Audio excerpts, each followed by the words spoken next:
Welcome back to some new r/petty revenge stories, where people share small victories over those that wronged them. I hope you had a great day.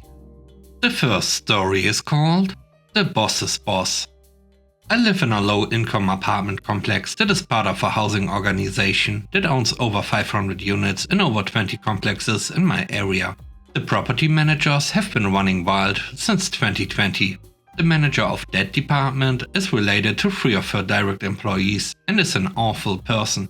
She is a miserable person with serious control issues. She likes to meddle in tenants' personal lives, and when she doesn't get what she wants, will threaten eviction. I'm not entirely sure what I did to get on their bad side, but the property manager's boss has had issues with me for a couple of years. About a year and a half ago, I walked out of my apartment to find a tow notice on my car. After doing a little research, I found out that the apartment complex was illegally towing vehicles by not giving proper notice.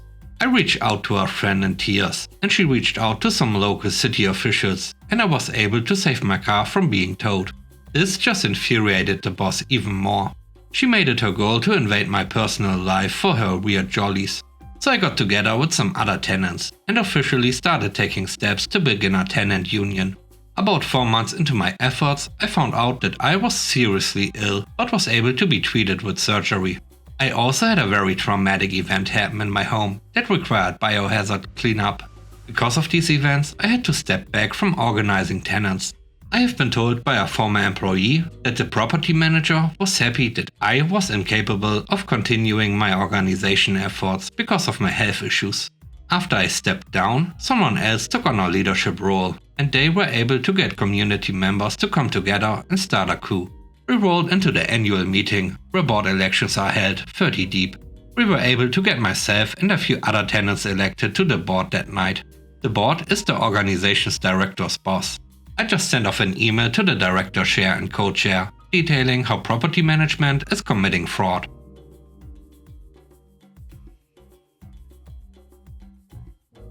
The next story is called Don't Bully the Ref. Back when I was in my mid-20s, the person who organized referees for minor soccer in my community retired from the volunteer position. Being the longest serving referee there, I was asked to take over the position, which I gladly did. I was happy to take on the role, because my father was the convener for the league and had taught me to ref while he was the head referee in a neighboring community. When I came back home after school, I settled a couple of towns away and decided to stay involved. I never scheduled myself for games, so I could step in if someone wasn't able to make it.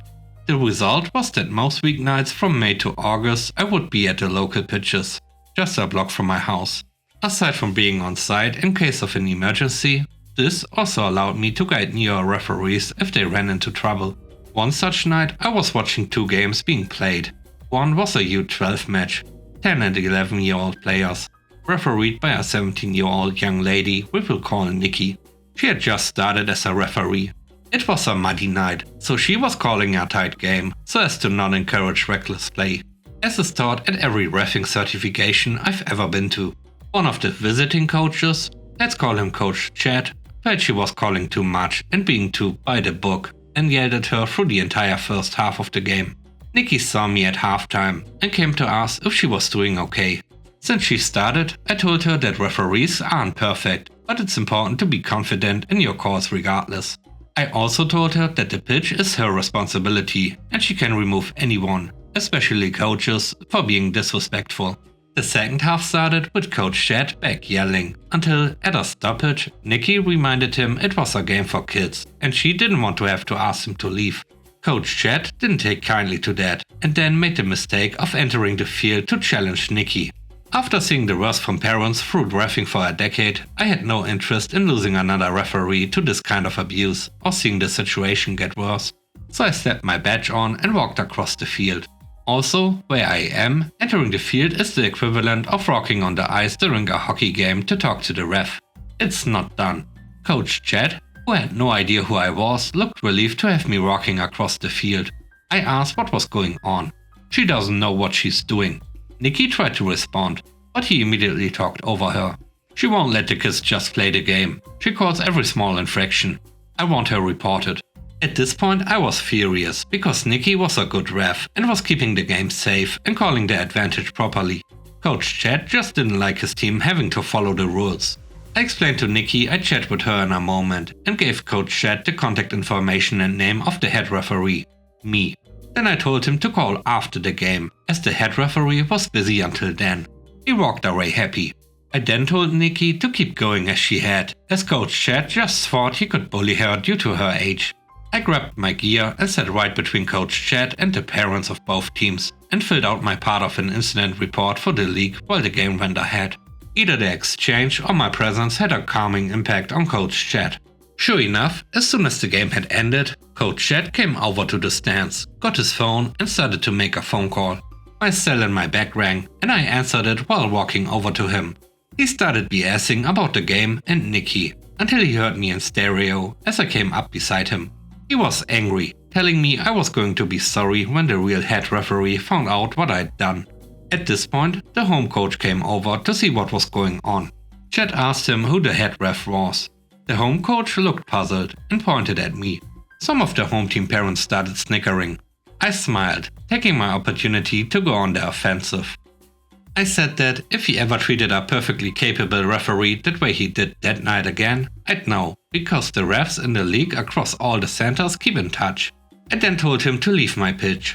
He got even more angry and said he was going to complain to the league, at which point more of the parents started laughing. They knew my father would be the one to take the call and run the review. This made Chad angrier. At this point I was feeling pretty good, but the universe wasn't done with Chad yet. The pièce de résistance came minutes later, when he realized he left his clipboard and team balls on the bench and came back to get them. Instead of hiking around a knee-high barricade, he tried to step over it and slipped and fell. This led to all the children on both teams laughing, as he landed face first in an inch-deep mud puddle. From what my dad told me, Chad quit coaching after that year.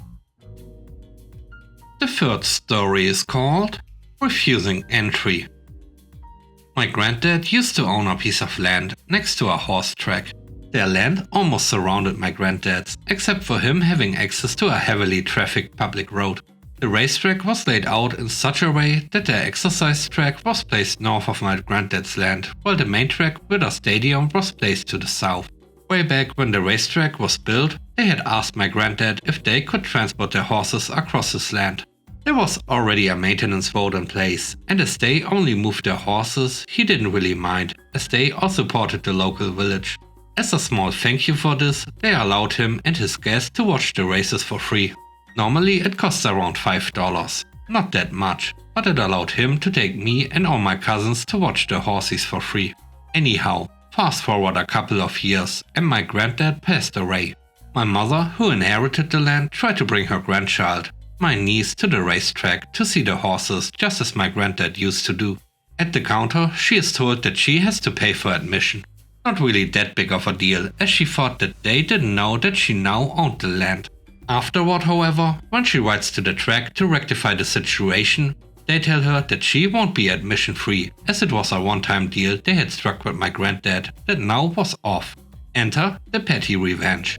A few months later, when we had planned to cut down some of the trees for lumber, my mother told the contractors to accidentally leave one or two logs across the maintenance road. The racetrack, now having to load their horses on trolleys as they had to use the busy public road instead of our maintenance one, almost immediately sent an email to my mother, apologizing. They were offering her the same deal as my granddad had received if we would remove the logs. She only informed them that the one-time deal they had struck with my granddad was off. In the end, after some wrangling, we ended up with a deal where they now have to pay my mother around $400 every month, in addition to her and her guests having free admission. The next story is called Honking at Arrival. We have a triplex rented out to a couple of families across the street, and some construction workers. It's Grand Central Station each morning and night. Cars pull up, people get in and out. Horns are honked each and every time.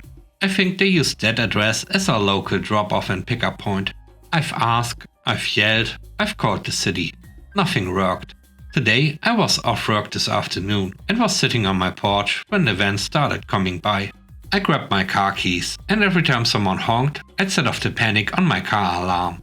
I'd run out and make a big scene about how they must have hit my car to set off the alarm. It doesn't give off by itself.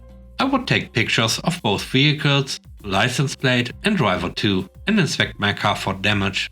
I'd grumble back to the porch, muttering, "If it drives funny, I'm taking it to my mechanic and filing an insurance claim tomorrow," and wait for the next honking idiot. Surprisingly, word must have gotten around. Only 2 vans honked, and everyone else would go and knock on the door. The last story is called Complaint to Random Companies. This has been going on for a few weeks now. Long story short, I replaced the rose bushes in front of my house. My house, not her house, the one I own. Anyway, Karen comes over and knocks on my door and tells me she doesn't like that I removed the rose bushes, and I told Karen I don't care. She asked me to clarify what I said, and I said, "I don't care what you think." Shocked, she goes, "You can't speak to me like that." To which I said, "Well, I just did." She goes, "Who do you work for?" After some quick thinking, I go, "Oh, I work for this local HVAC company as a sales manager." She goes, "That's nice." 2 days later, Karen comes over and tells me that I've never worked for a local HVAC company, and I'm lying. I smile. Oops, forgot I just changed jobs. I work at this local digital ad agency. Karen goes off on her merry little way. 3 days later, she comes back and advises me that it was a crime to lie to her about where I work at. I laugh. She tells me I'm being super unprofessional. I laugh. I work for a 100% work from home company that no one has ever heard of. I haven't updated my LinkedIn since I started my job. I'm not even sure if it would be possible for a regular person to figure out who I work for. I go, "Fine. Look, you can go complain to my boss if you want, but I'm the GM at the local Ford dealer. It's been 4 days. No, I don't work at the local Ford dealer. Karen hasn't come back. I sure hope the GM at the local Ford dealer doesn't share a similar name to mine." Thanks for watching the video. I hope you enjoyed it. If you did, please don't forget to leave a like, comment and subscribe. And if you have time, watch another one of my videos. And now, I hope you have a great day. See you soon. Bye bye.